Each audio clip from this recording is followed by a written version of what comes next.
distinguished people, heads of state, others who come to be with us, and there is no introduction more pleasurable than the one I'm going to be able to make tonight because of the speaker.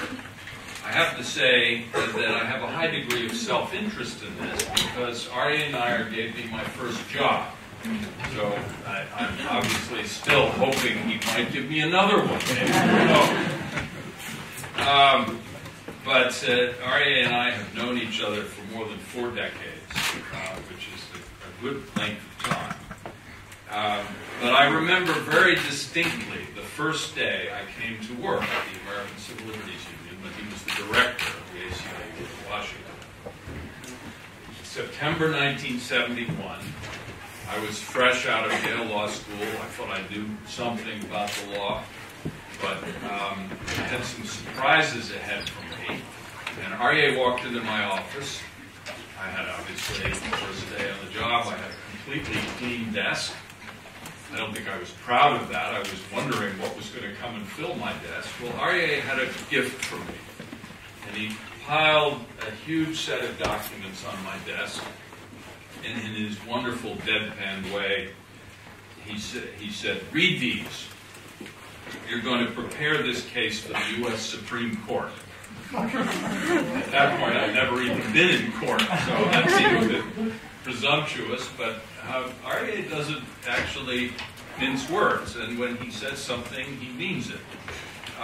This case involved massive surveillance by the United States Army of the anti-war and civil rights movements in the United States. The documents that he piled on my desk were compiled by a whistleblower, somebody who was a U.S. Army person. I can't remember exactly what his rank was, but he was very concerned by the documents that he had been participating in compiling, which seemed, in his view, to demonstrate huge violations of the freedoms of speech and assembly of American citizens who were involved and others who were involved in the anti-war civil rights movements. We went all the way to the Supreme Court. We lost the case by 1 vote. It was cast by a member of the Supreme Court who had actually been serving as the government's lawyer in a lower court, and we were appalled that he would actually come and decide the case. So we actually moved to recuse him, or which means to disqualify him after the case was filed, after the decision came down. He went ahead and said it was more important to decide the case than it was to avoid an appearance of partiality. But 3 years later, the issues that were brought in this case actually brought down a United States president. Richard Nixon, as you may remember, or you certainly know, most of you don't remember, was impeached by the U.S. House of Representatives for crimes of surveillance and secrecy and violations of civil liberties. And Aryeh Neier was involved, and under his direction, so was I. And the ACLU played a very major role in bringing to light many of these crimes and being the first organization in the U.S. to call for the impeachment of Richard Nixon. And I think thanks to Aryeh's leadership of the ACLU, shortly after Nixon stepped down, resigned from the presidency, I was given the opportunity to interrogate him under oath as a result of the various cases that had been brought by the Civil Liberties Union under Aryeh Neier. And it involved the illegal wiretapping of a White House staff member whose name is Morton Halperin, which may be a familiar name to some of you, who went on to become the Washington director of the American Civil Liberties Union and also later the Open Society Institute. I could tell many, many personal stories about Aryeh and the courageous and creative qualities of his leadership for human rights, but you're not here to listen to me, you're here to hear from him.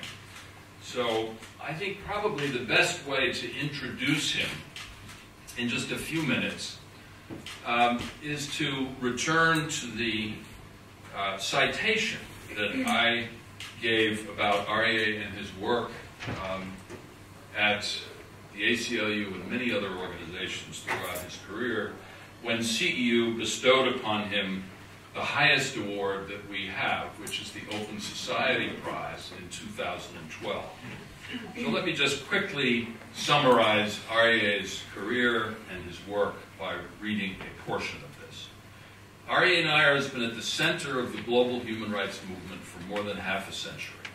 He has led campaigns for freedom of expression, criminal justice reform, racial and gender equality, personal privacy, international justice, and accountability for crimes against humanity and genocide. He has developed unparalleled expertise, encyclopedic knowledge, and an uncanny ability to marshal arguments and people to advance the cause of human rights. Aryeh was born in Nazi Germany, and he and his family escaped to England on the eve of World War II.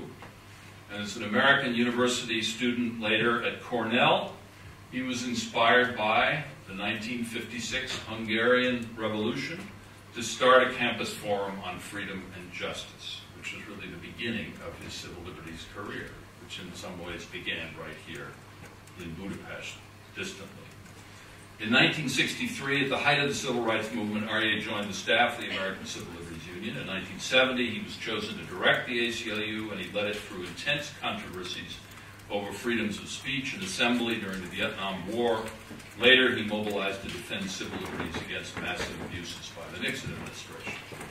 But even the impeachment of a president was less controversial than Aryeh's most courageous defense of the freedoms of those with whom he most intensely disagreed.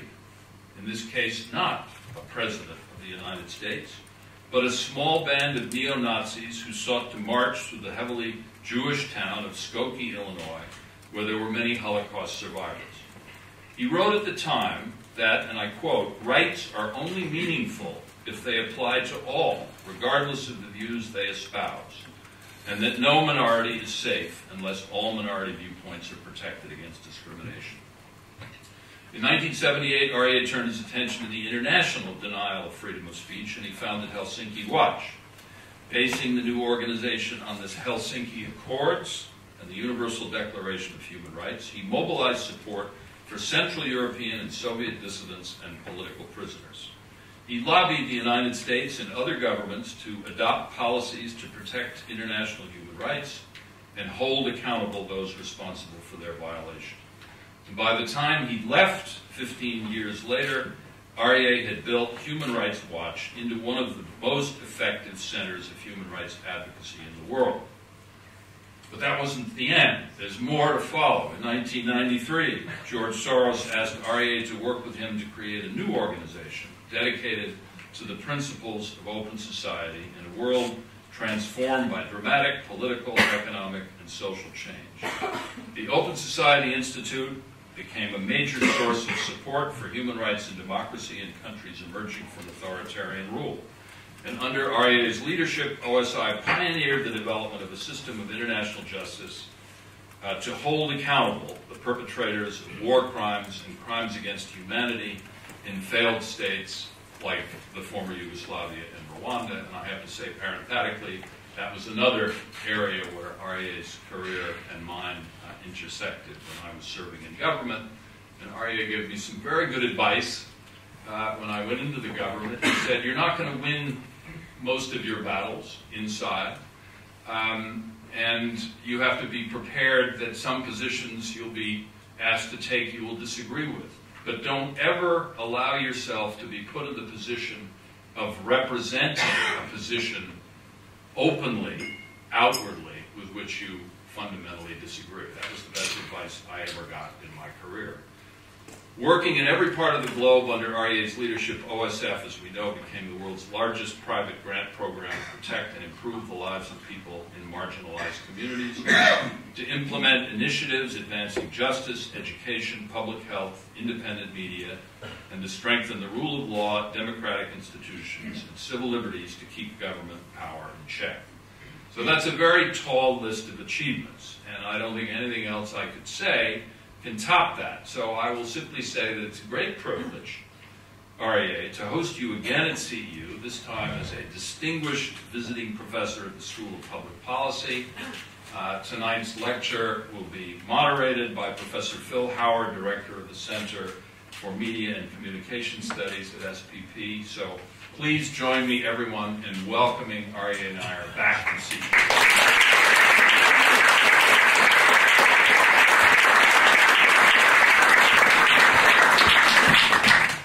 Thank you, John, for that very generous introduction. One footnote on what you had to say, and that is you mentioned that you took a deposition from Richard Nixon on his role in directing electronic surveillance, and what you did at that point was to go to his retreat while he was president, and his home thereafter in San Clemente, California, to spend a day with him taking his deposition. And what I can tell you is I was oh so envious of you. I so much would have liked to have been in your shoes at that moment to take Nixon's deposition. But I think you also indicated that at least in some of the areas that I'm going to cover, your own experience is as deep or perhaps deeper than mine. So bear with me in the course of this evening. What I'm going to do is to try to pose and answer a few questions about the Snowden case. But before I get to the questions and answers, I want to deal with two aspects of the background for this. One is the importance that unauthorized disclosures have had in revealing information that we ought to know and that is essential to protect us.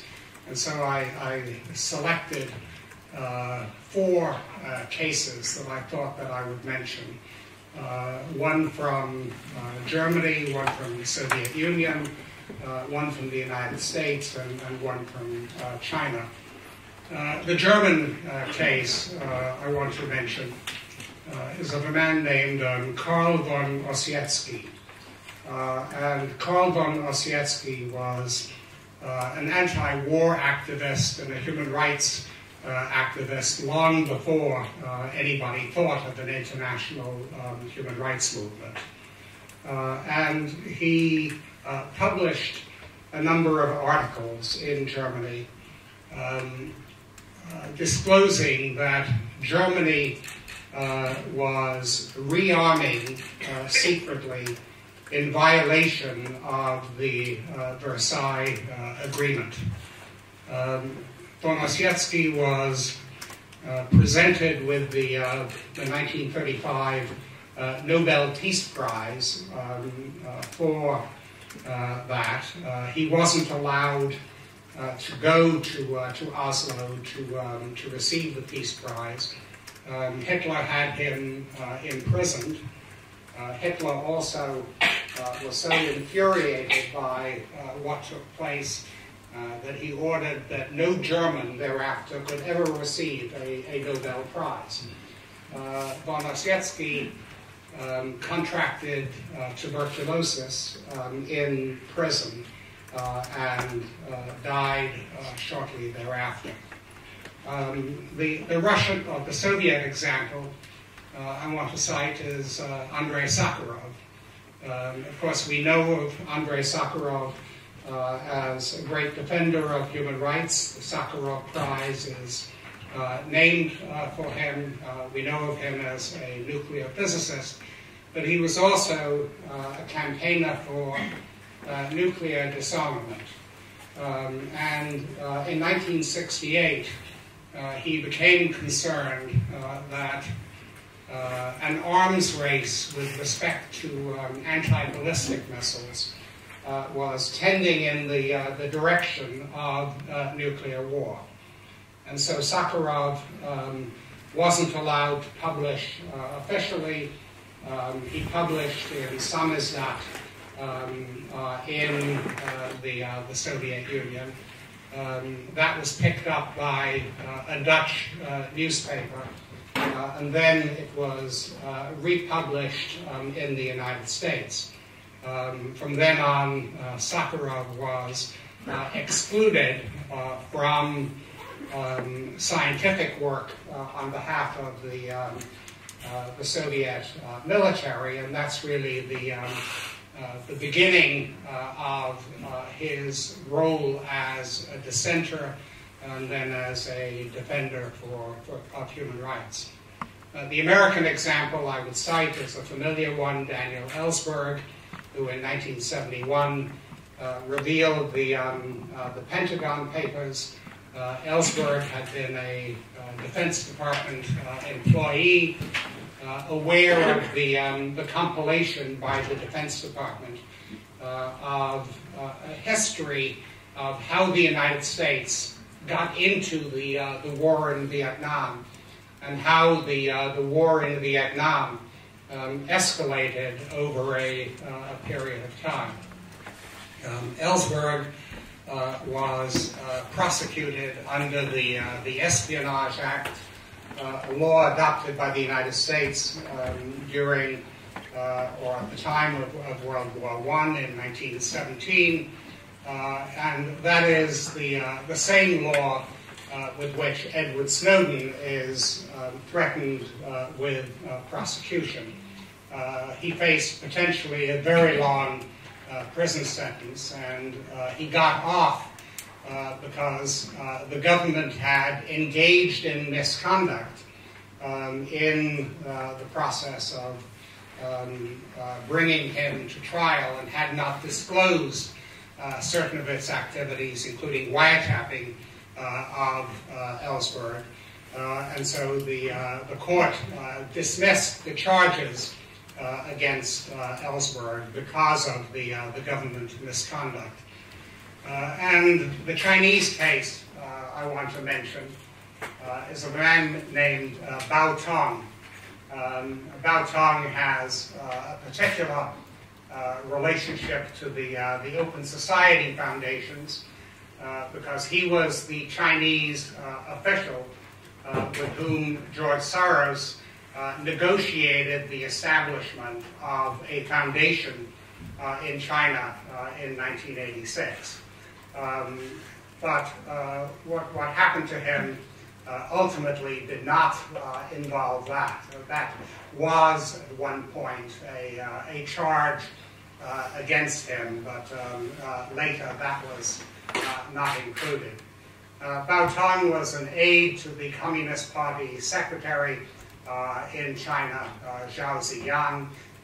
In the extraordinary circumstances of China, the Communist Party secretary was a great performer, and Bao Tong was the person who led the reform efforts on behalf of Zhao Ziyang. And at the time of Tiananmen Square in 1989, Bao Tong was concerned about the possibility of a massacre, and so he went to the square and disclosed to the students in the square that the government intended to impose martial law. And probably he avoided a very large number of killings as a result of that disclosure. But that he was then prosecuted for disclosing state secrets, and he spent 7 years in prison. And today, I think he's 82 years old. He lives in Beijing. Ever since he got out of prison. He has been under 24-hour surveillance at his home in Beijing, and anybody who tries to see him has to register with the police, and his own movements are completely restricted. So there is, I think, or there are some honorable precedents in terms of unauthorized disclosures. The other matter I want to talk about a little bit before getting to the questions is the history of surveillance in the United States. John referred to it by discussing the surveillance by the United States Army. We lost the case in the U.S. Supreme Court, but my view was that that was one of the losses that actually ends up in a victory in practice, because exposing the political surveillance by the Army forced the discontinuation of that surveillance, and in fact cast a bad light on the whole practice of surveillance, and I think in that fashion helped the cause against it. Political surveillance has a long history in the United States. At the federal government level, I think we can probably date the beginning of it to 1908. We had an Attorney General of the United States at that time. You may have difficulty believing this, but his name was Bonaparte.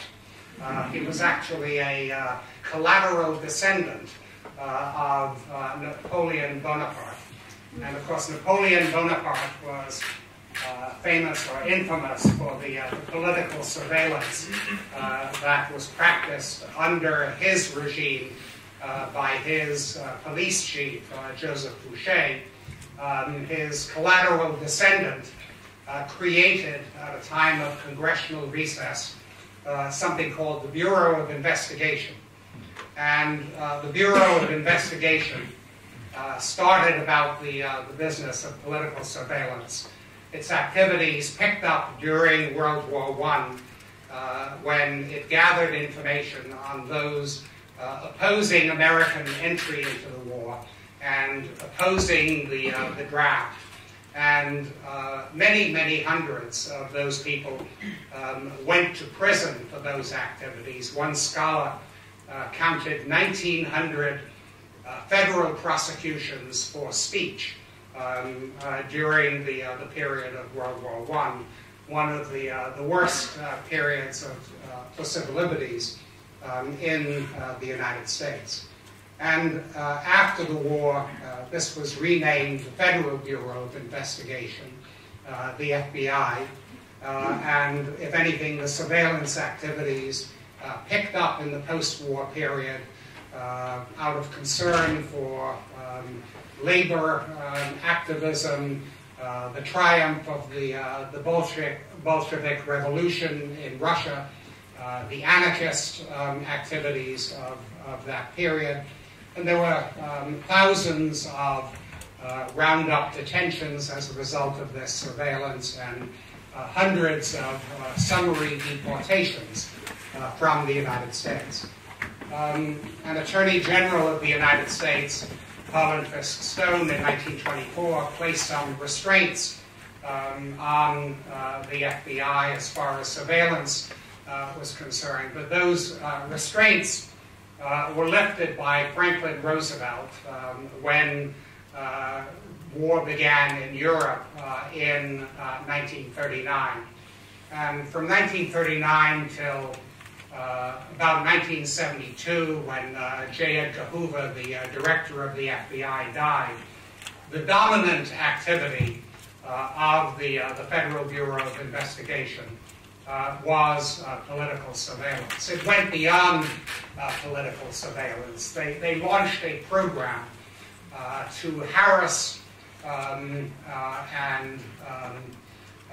create difficulties in organizations that were not following points of view that Mr. Hoover thought were legitimate. So anti-war activists, civil rights activists, participants in the early women's liberation movement in the United States, American Indian activists, were all targeted for the disruption of their personal lives and the disruption of their organizations.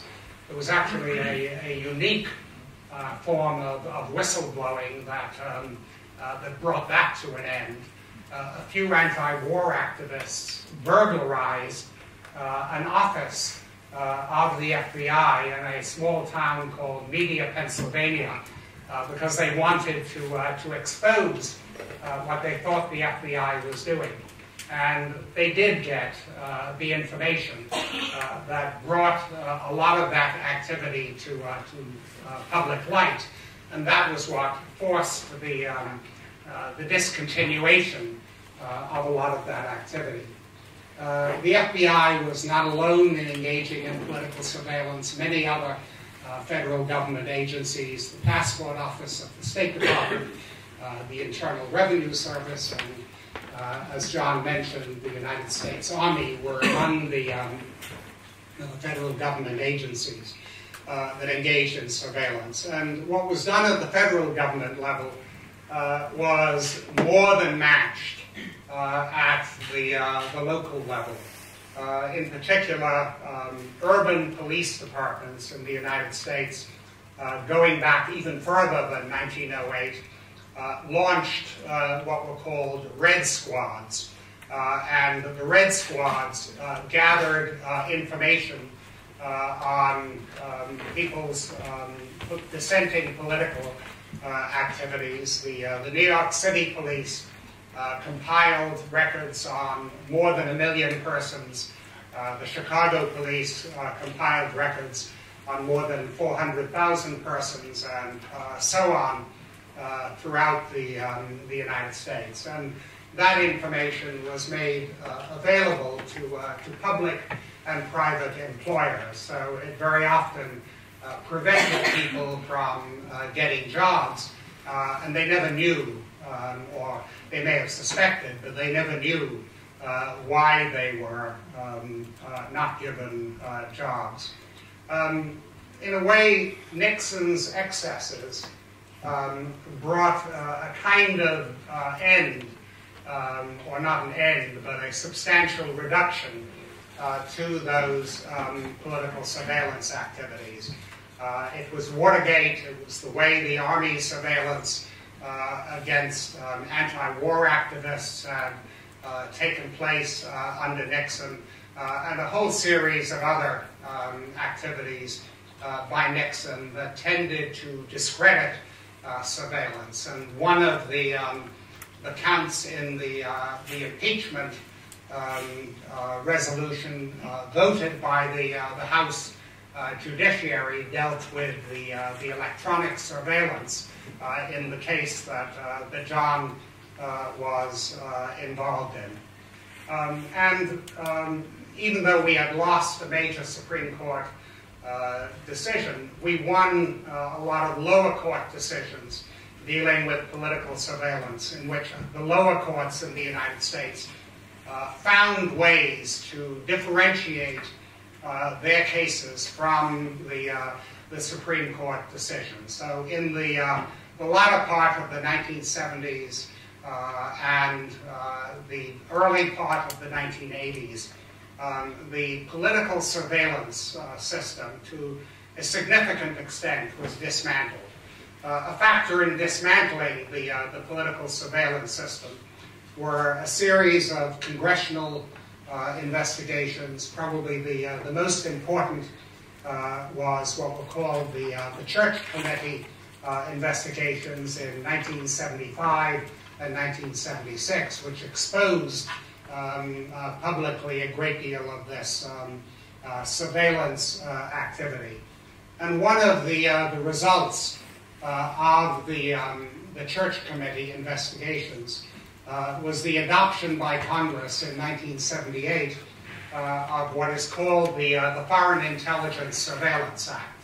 And the Foreign Intelligence Surveillance Act, FISA, as it's referred to in the United States, has been at the heart of the activities of the National Security Agency and the revelations by Edward Snowden. I don't think those who took part in adopting the Foreign Intelligence Surveillance Act ever anticipated that the activities which would be purportedly legitimized by that law and by the court which has acted to enforce that law would ever reach the proportions that have been revealed by Edward Snowden. This is a bit of the background. Now the questions I want to raise and I want to try to answer. The first question is, do we need this surveillance program to mitigate the threat of terrorism?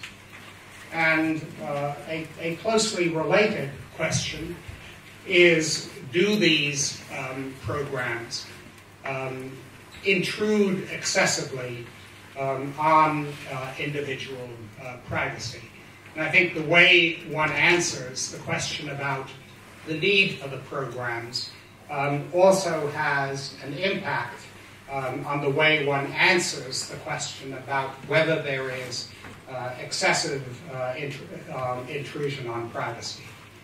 The third question I want to raise is, if we need these surveillance programs and privacy intrusion is not too great, was it appropriate to keep these programs secret? And then a related question, is the effectiveness of these surveillance programs diminished by disclosure? And then the final two questions I'd like to try to answer are, could the surveillance programs that have been revealed by Edward Snowden, could they have been revealed in some other way? And then the final question, if not, if they could not have been revealed in another way, was Edward Snowden justified in unilateral disclosure of those programs? Before answering those questions, I would say that in many respects, the surveillance programs disclosed by Snowden, at least what we know so far, are not as bad as the programs of an earlier era. So far as we know, they are not particularly targeted against political dissenters, and we don't have any evidence so far that those who have been the targets of these programs have been selected for punishment or mistreated. Though we have to recognize that if all this information exists, one can't ever rule out the possibility that it will be used in some such ways. We can't guarantee that there will never be another J. Edgar Hoover or never be another Richard Nixon who would use information in ways that were not initially intended to harass or punish their political opponents. Another observation I would make is that in a certain respect, the intrusions on privacy are worse outside the United States than in the United States. And that is because the United States government recognizes that there are constitutional protections for American citizens, and that the laws provide certain protections for American citizens. The government does not recognize any such protections for anybody outside of the United States. So whereas in the United States, the principal program is that Snowden has revealed is the collection of bulk metadata, and I'll explain that. Outside the United States, there is no restraint that the United States feels about listening in directly on conversations. Bulk metadata is records of, let's say, all phone calls that are made, which identify the number from which the call was made, the number to which the call was made, the date and time of the call, and the duration of the call. And the theory of collecting the bulk metadata is that if certain patterns emerge, this is supposed to mitigate the threat of terrorism. If in the United States the government wants to go further and actually listen in on the phone conversations, it then has to go to a court to get an order in a one-sided proceeding, which allows it to listen in on the conversations. Again, no such restraints are considered to be applicable outside of the United States. It is direct listening in on the content of calls. In another respect, you could say that it's worse in the United States than it is outside the United States. It's worse in the United States because the United States government, in possession of the information, has more opportunity, much greater opportunity, to engage in some reprisals against people within the United States than it could in any other country. And so Americans, by being the subject of these calls, can potentially be the subject of harassment. Also, one shouldn't be fooled by this bulk metadata category into thinking that this isn't significant so far as intrusions are concerned.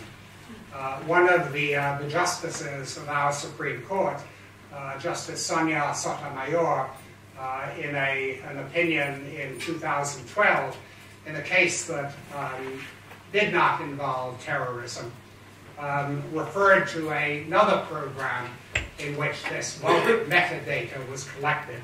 And she said it can reveal calls to the psychiatrist, to the plastic surgeon, the abortion clinic, the AIDS treatment center, the strip club, the criminal defense attorney, the by-the-hour motel, the union meeting, the mosque, synagogue, or church, the gay bar, and so on. So there's quite a lot about individual privacy that is potentially at issue as far as bulk metadata is concerned. Now, the question of whether we need this information to mitigate the threat of terrorism has been very controversial. But so far, there have been two public bodies in the United States that have closely studied this situation. Each of them has published a book-length report on the subject. One was a review group established by President Obama And the seriousness of the members, I think, is indicated by the presence on that review group of a man named Richard Clarke. Richard Clarke was the counterterrorism specialist or expert in the State Department and then in the White House, who tried desperately when George W. Bush came to office to warn Bush and to warn the Secretary of State that Osama bin Laden intended to attack in the United States, and that measures should be taken to counter that. And Clarke's warnings were disregarded. I think he's about as well respected an expert on counterterrorism as we have. And that review group published a report in December. And the report says this metadata program was, quote, not essential in preventing attacks. It had been underway in that form since 2006. It involved collection of data on virtually every phone call that was made in the United States, but he and the other members of that group said it was not essential in preventing attacks. And then another body is something called the Privacy and Civil Liberties Oversight Board. This is a bipartisan body of the United States, and it issued its book-length report in January, and it went into to a little more detail. It said, "We have not identified a single instance involving a threat to the United States in which the program made a concrete difference in the outcome of a counterterrorism investigation. Moreover, we are aware of no instance in which the program directly contributed to the discovery of a previously unknown terrorist plot or the disruption of a terrorist attack." As far as we know right now, from independent bodies that have had access to the information and that have reviewed this with great care, what has taken place in the last 7 or 8 years of full-scale operation of this program is it hasn't done anything for us to protect us against terrorism. Now, this may not be the last word on the subject.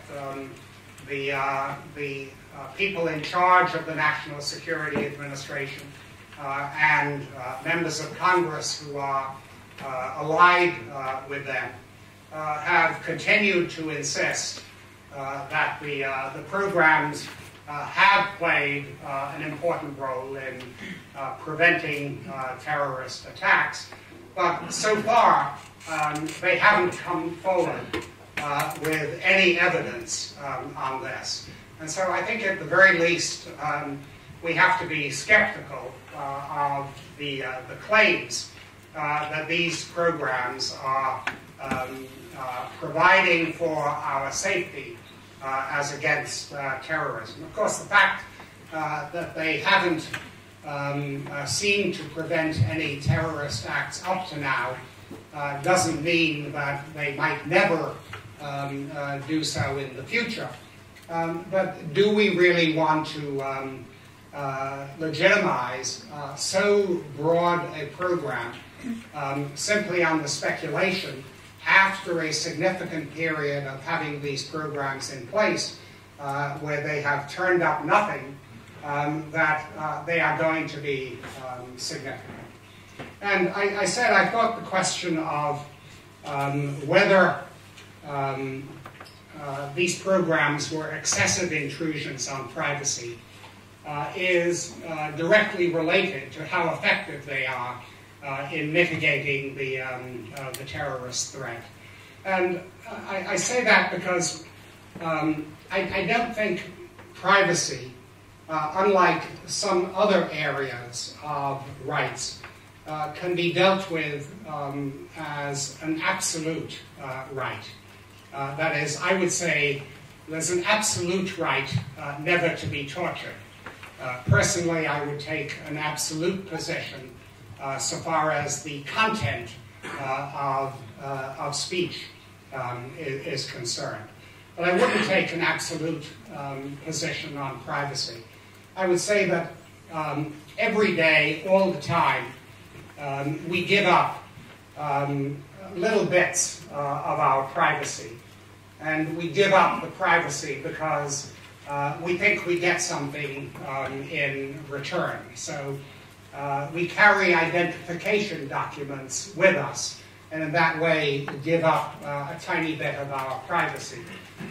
When we want to board an airplane, we submit to electronic screening and sometimes physical screening because we think that the enhanced safety on the plane is worthwhile in comparison to the relatively modest intrusion on privacy. Of course, there are areas where we feel more strongly about privacy, where our thoughts are concerned, where our bodies are concerned, where our reputations are concerned. We tend to have a stronger concern with privacy. But I think privacy is appropriately, and I wouldn't say this about other rights, it's appropriately dealt with from a balancing standpoint. That is, how much do we get by giving up little pieces of our privacy? How much of our privacy are we being asked to give up?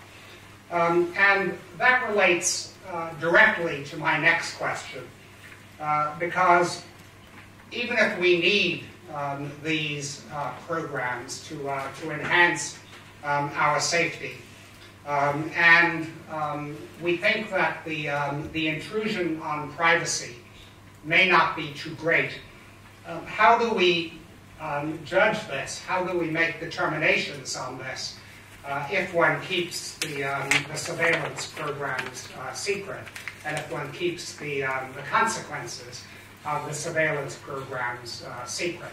If we're going to be the judges ourselves of whether we should give up a piece of our privacy in order to enhance our safety, we have to have the information.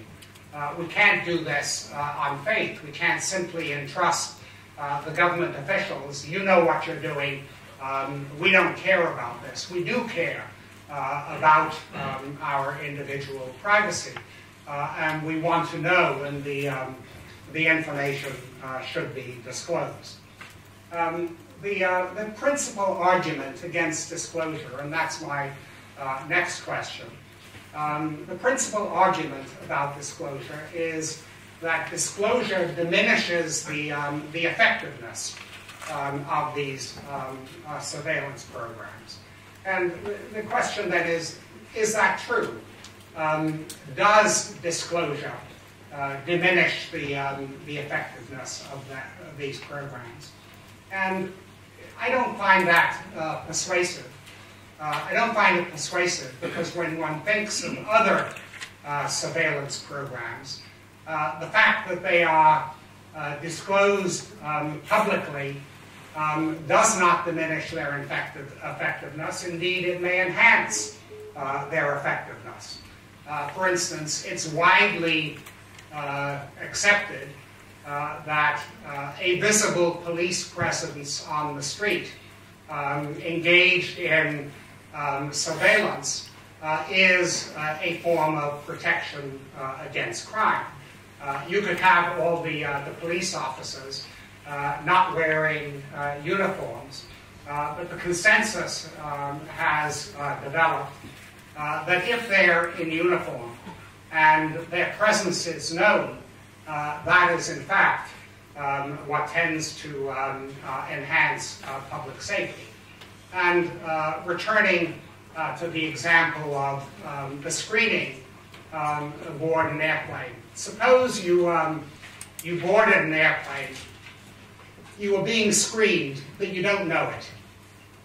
No one has told you that there is some electronic process that is engaged in screening you as you're boarding a plane. I think what would happen is people would bring relatively more dangerous objects onto planes. Some of them would get caught, and some of them would get by. But the fact that we know that the screening takes place acts as a deterrent. We don't carry certain things onto airplanes because we know that the screening will take place. And then I think there is a reduced possibility that some untoward episode will take place. And I think it is the same so far as the surveillance programs is concerned. If no one knows about them, everyone thinks they can communicate freely without anybody snooping on the conversations, probably there would be more conspiracies and plots that would be discussed on the phone. Maybe the National Security Agency would recognize these through its electronic systems, and it would catch some of the people, but maybe some of them would get by. We don't know. But it isn't obvious to me that keeping these programs secret is in some way compromised, that keeping them secret in some way enhances the effectiveness of these surveillance programs. Now there's the question of whether the surveillance programs could have been disclosed in another way. Yes, they ought to have been disclosed in another way. But we have a secret court that deals with these matters. We don't get access to information about its activities. We have agencies that are involved in this that don't disclose what they are doing. We have members of Congress who are supposed to have oversight over these activities, and they too keep the secrets. The most significant development, I think, in recent times was the testimony that was given by the Director of Intelligence, General James Clapper, before the United States Senate Intelligence Committee, and he gave the testimony in March 2013. And Clapper was asked whether the United States collected information on the telephone calls of Americans. And his answer to that was, not intentionally. Now, it was a lie, an outright lie. Moreover, most, perhaps all, but most of the members of the Senate Intelligence Committee had been well briefed on the programs of the National Security Agency. Not one of them called him on his lie. They all let him get away with it. President Obama kept him in his place, lying to Congress, which is ordinarily considered a rather serious offense, was not considered to be an offense in this particular case. If you watched television footage of the Ukraine crisis, you may have seen General Clapper going in and out of the White House in connection with the crisis in Ukraine. So even though everybody now knows that he has lied to Congress, on this question. He has retained his position, and the president continues to rely on him significantly. So could this have been disclosed in some other way? I don't think so. I think that Edward Snowden, one of 1,400,000 persons in the United States with top secret security clearance, and therefore capable of getting access to this information, properly judged that if he didn't do it, it wouldn't be done. And then the question, my final question, is Snowden justified in his unilateral disclosure? I have to say that when the Snowden case arose, I was initially not very sympathetic to him, and I think that was mainly because he sought the protection of China and Russia, countries which have disdain for the values that he says he is upholding. And I still wish he were not in Moscow at this moment. I still wish he had found a place in Germany or Brazil or some other place than Moscow.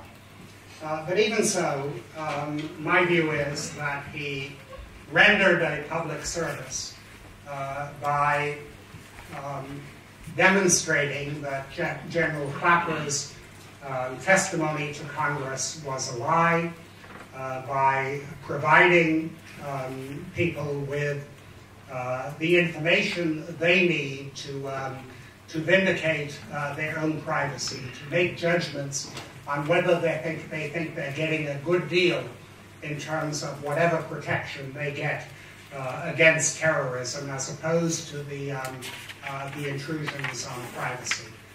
That unless people are in a position to make judgments on such critical questions, it seems to me that we can't say that civil liberties or rights are being respected. That information is needed, and Edward Snowden made it available. Thank you very much.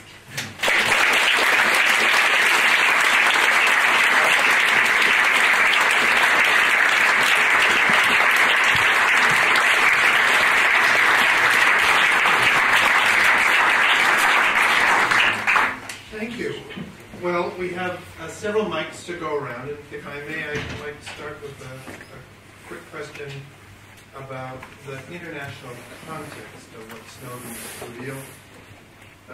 You started us off referring to historical examples of what whistleblowers have done, and they were all drawn from other countries, which... No, I included Ellsberg in the United States. That's true. But it occurred to me that maybe the next step in the international conversation about what to do with whistleblowers is something about international protections for whistleblowers. It's hard to imagine how those would materialize or who would lead that conversation. And so it's the first international context question I have. And then the other thing I'm curious to have your opinion on is this club of security agencies. So we're not actually just talking about the NSA. The Canadians provide help with surveillance tasks that the NSA knows. It seems to be an Anglo-Saxon club. It's an Anglo-Saxon club. So there's a jurisdiction, right? New Zealand helps in some ways, and England helps in some ways. So Australia. The conversations I think you'd like to happen within the U.S. actually have to involve international players. So. Yes. I mean, coming back to the first question on international protection of whistleblowers, I'd love to see some significant international protection of whistleblowers. When one has tried to protect whistleblowers in domestic laws, there get to be complications in terms of definition of whistleblowers that make it extremely difficult to deal with this area, and it's often not effective. There's supposed to be a whistleblowers protection law in the United States, but it excludes whistleblowing with respect to the national security agencies. And so Snowden would not have benefited from that.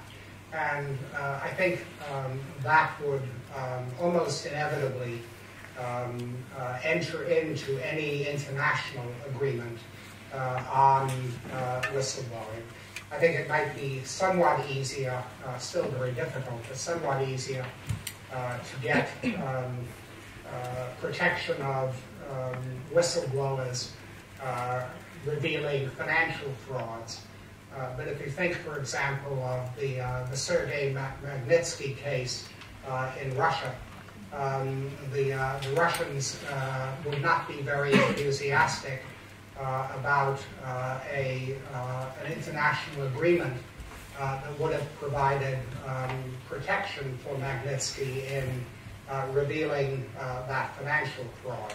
If you deal with Russia, another significant whistleblower was a man named Nikitin, and Nikitin was a member of the Navy in Russia, and he revealed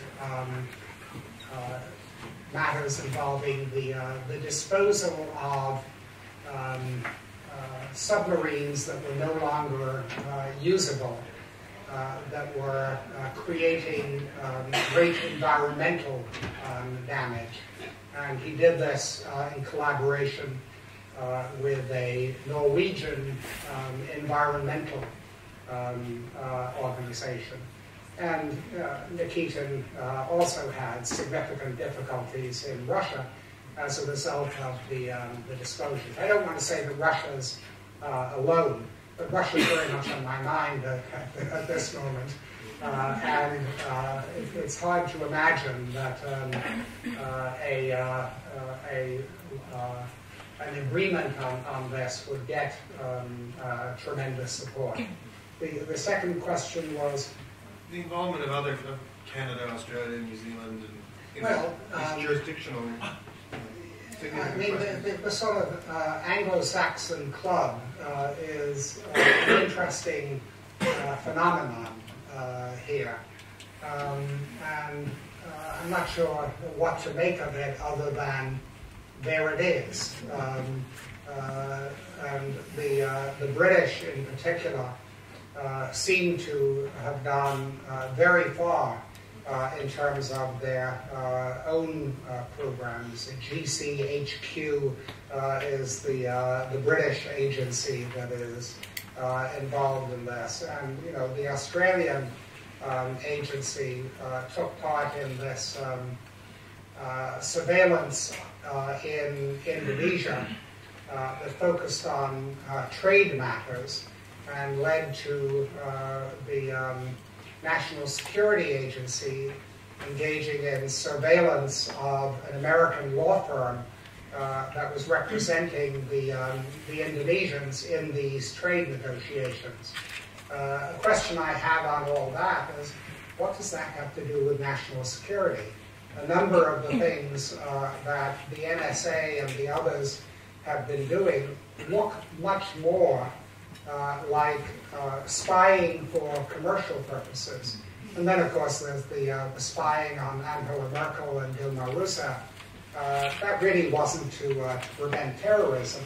The National Security Agency has never explained why it was listening in on their phone calls. And my own impression is they're in love with their own technological capacity to do this surveillance.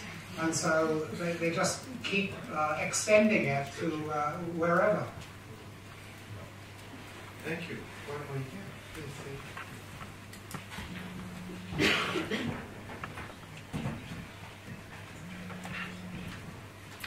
I have a question and a comment.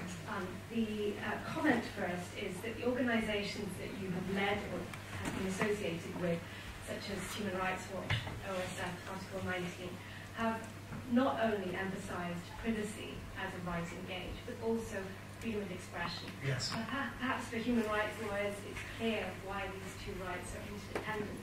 But perhaps for the American public, it would be very important to have that right emphasized and elaborated upon why freedom of expression, free speech is engaged by this Yes. NSA program of mass surveillance for strategic reasons. A quick comment on that, and that is my former organization, John's former organization, the American Civil Liberties Union, is providing legal representation to Edward Snowden. And you can be sure that they will be very concerned with the freedom of expression aspects of the case. Thank you. I just thought that in terms of grabbing the American public, because the public hasn't seemed as concerned in the United States as it has been in Europe. So my comment is really about how to persuade the American public of the importance of this issue. And certainly from a UK perspective, the media freedom angle is very clear, with the intimidation of The Guardian, where The Guardian and its editor have been harassed by the government, the hauling before the parliamentary select committee of Alan Rossbridger in autumn last year, and of course the detention of David Miranda in Heathrow Airport. So there are a number of media freedom and freedom of expression dimensions which perhaps are worth highlighting more and raising to the public's attention. And as far as the question goes, it sort of builds on what Phil already said. How much faith do you have in multilateral organizations, specifically the UN, the international human rights system itself, for reining in states' programs on metadata, communication space? Sorry, could I just finish this? Specifically, the General Assembly resolution of December last year, and also the resolution that's going to be proposed by the same states, Brazil and Germany, that you already mentioned at the Human Rights Council.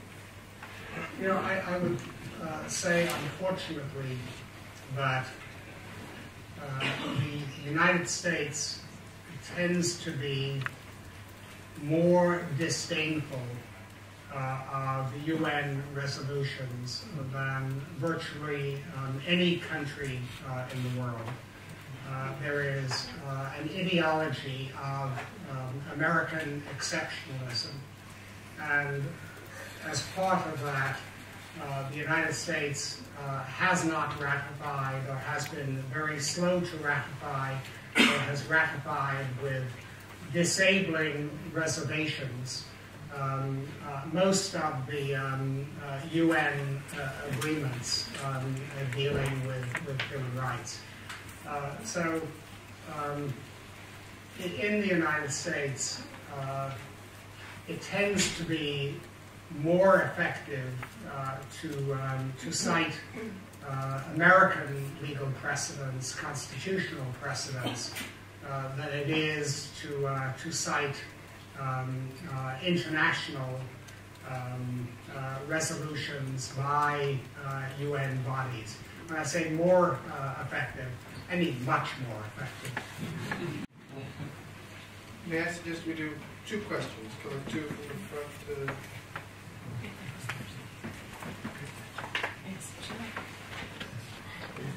One front, one row. Can I supplement that answer? I just want to say one thing.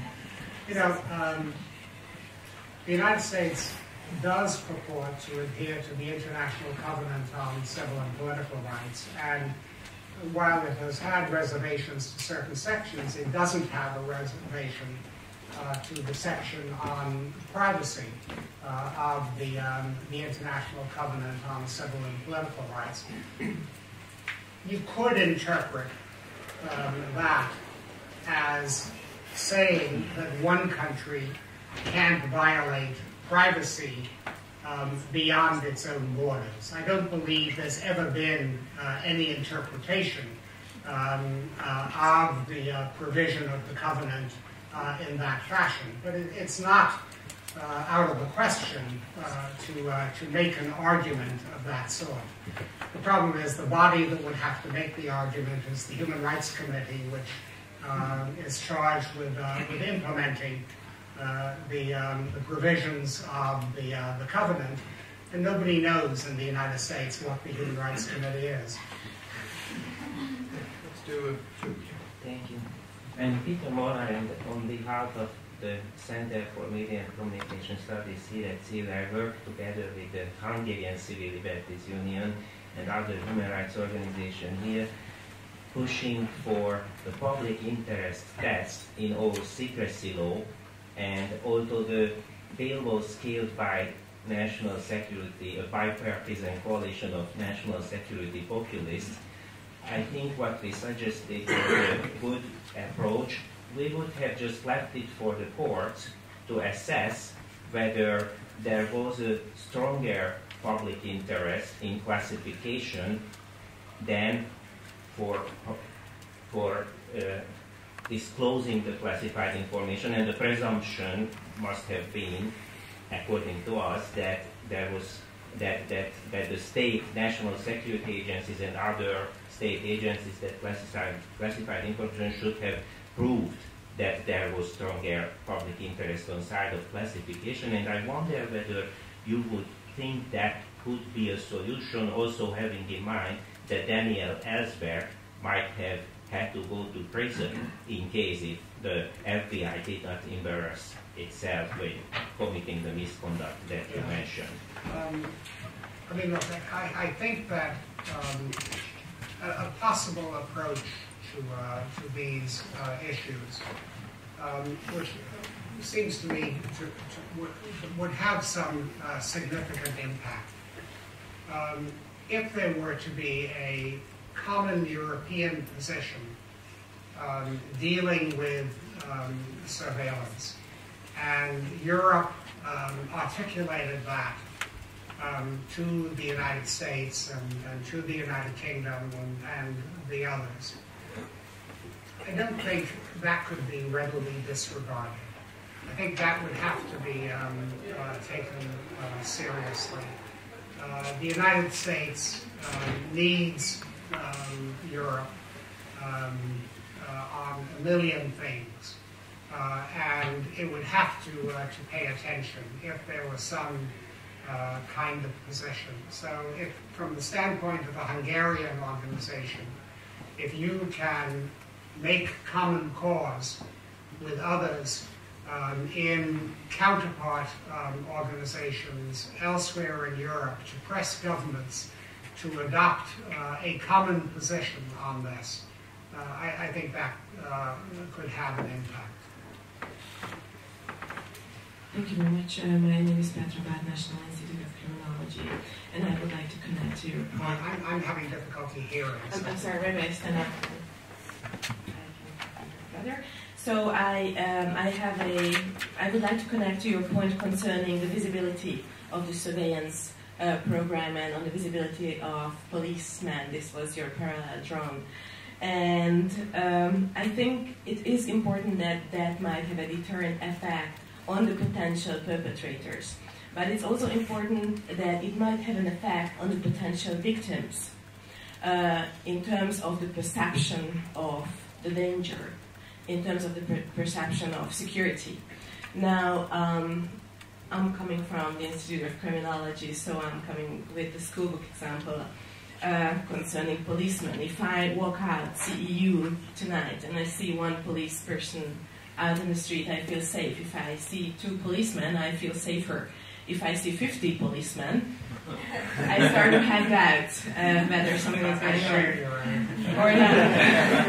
Now, if there is such a huge surveillance program that consumes incredible sums of taxpayers' money, then there must be something, a monster out there that this system is intended to protect and is capable to protect.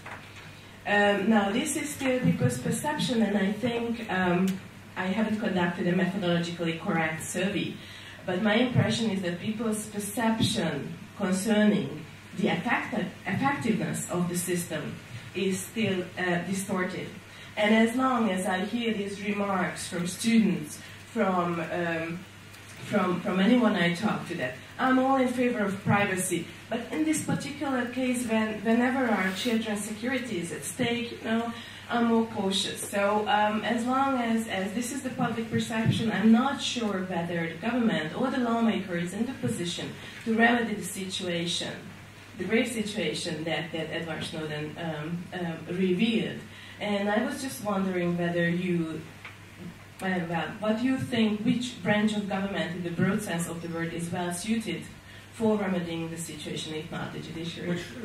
Which branch of government in the broad sense? So do you think the lawmaker is well suited, or is it the judiciary that has to step in if an ideal society would want to remedy the situation? First, let me say that in describing other surveillance programs, I'm not an advocate of those programs. I was only trying to make the point that if you have such programs, knowledge that they exist doesn't seem to be a factor in diminishing the effectiveness.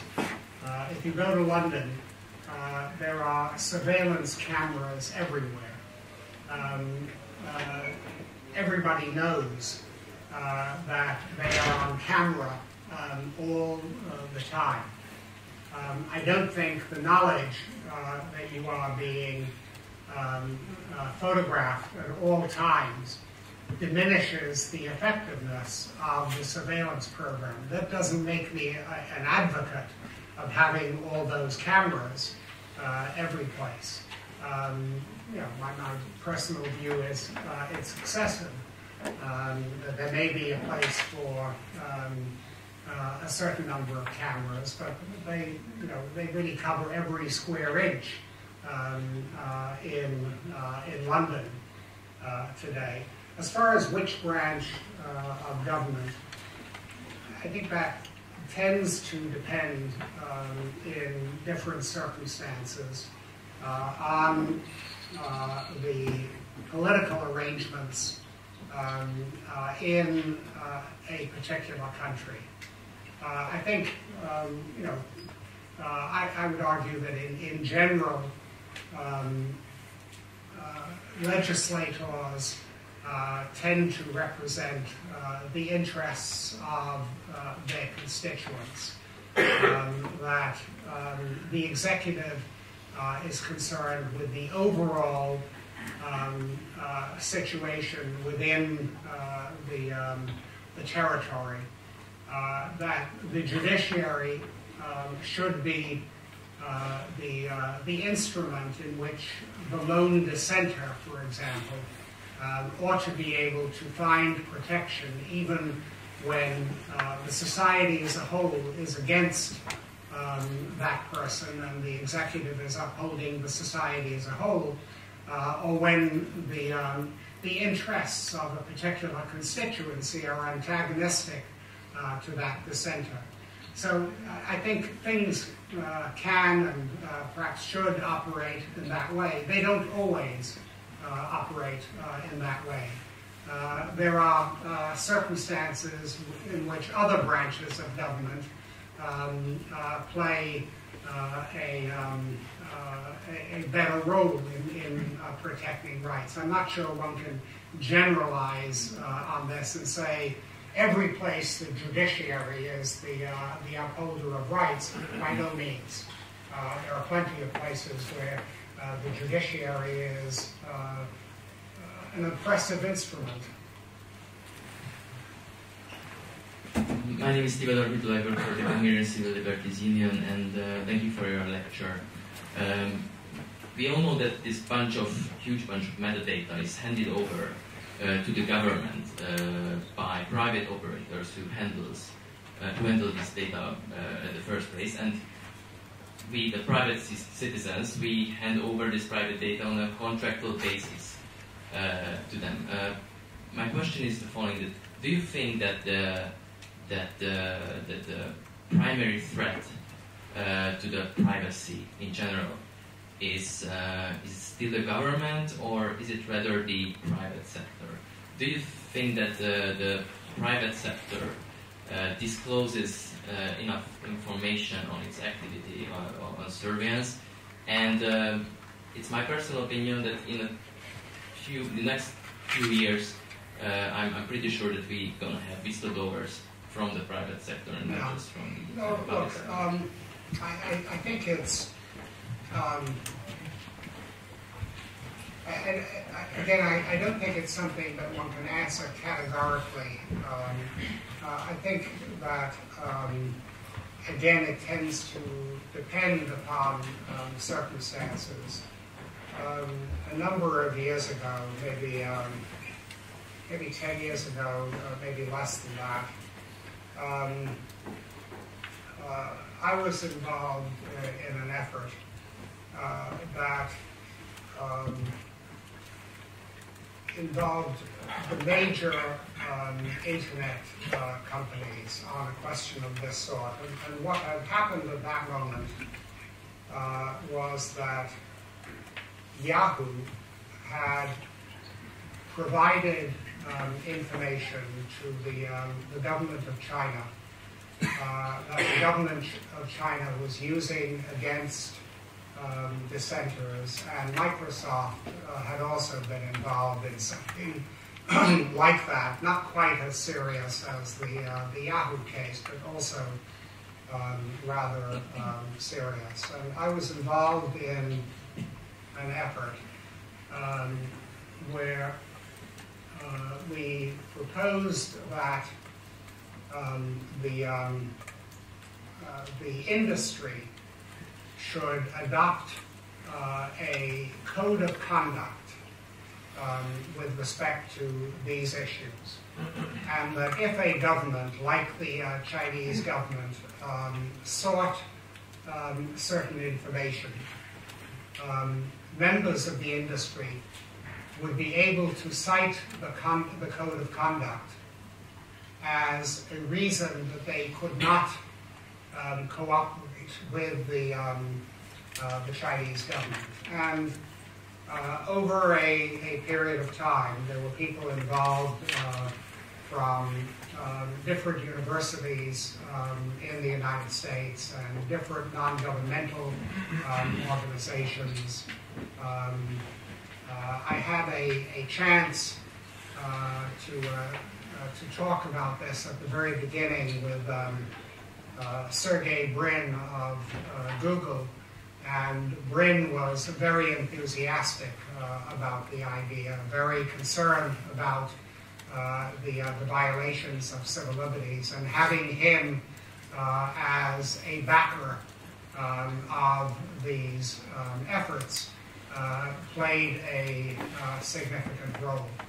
But I really was thinking of China at that point, or Russia, or Iran, or someplace like that. I wasn't thinking about the United States.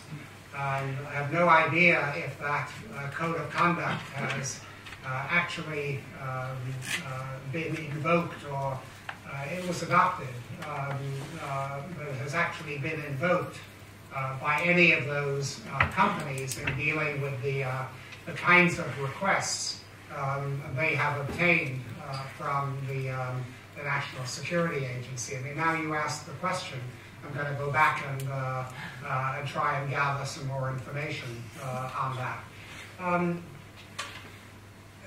The threats can be from government, they can be from private institutions, they can be from collaboration between governments and private institutions. The government has so many things that it controls that are significant to the private institutions, so the government can very often get its way. But the private institutions are also powerful in their own right, and if they stand up for civil liberties, that gets to be very significant. Then let's take a last one in the back corner. Two more, back corner.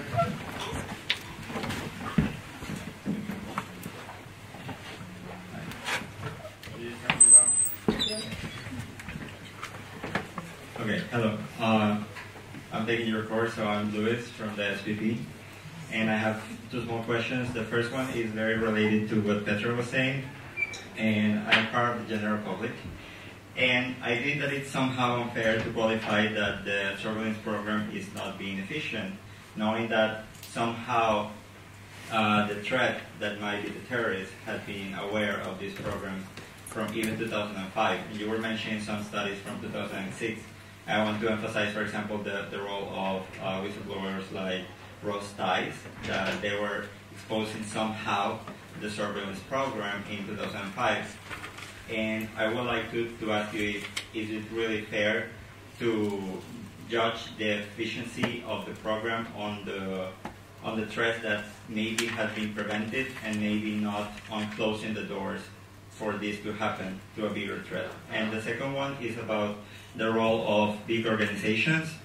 And I know well the position of Human Rights Watch on the Snowden case, but for example, I think that other big organizations have been more cautious to take part in the issue, and specifically I'm talking about the Open Society Foundations, that they didn't make a direct statement on the situation, and they've been organizing some events and everything, but there has not been a strong position, and I want to know if maybe this is because what you mentioned, that it was the relation with Russia and China, you know.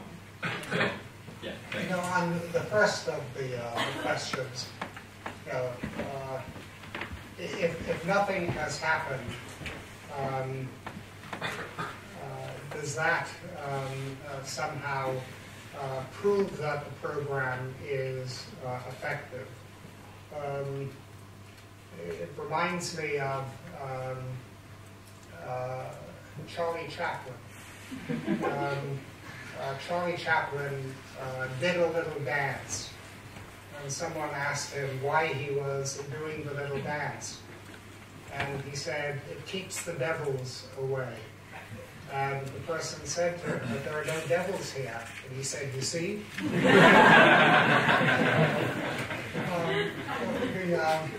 The other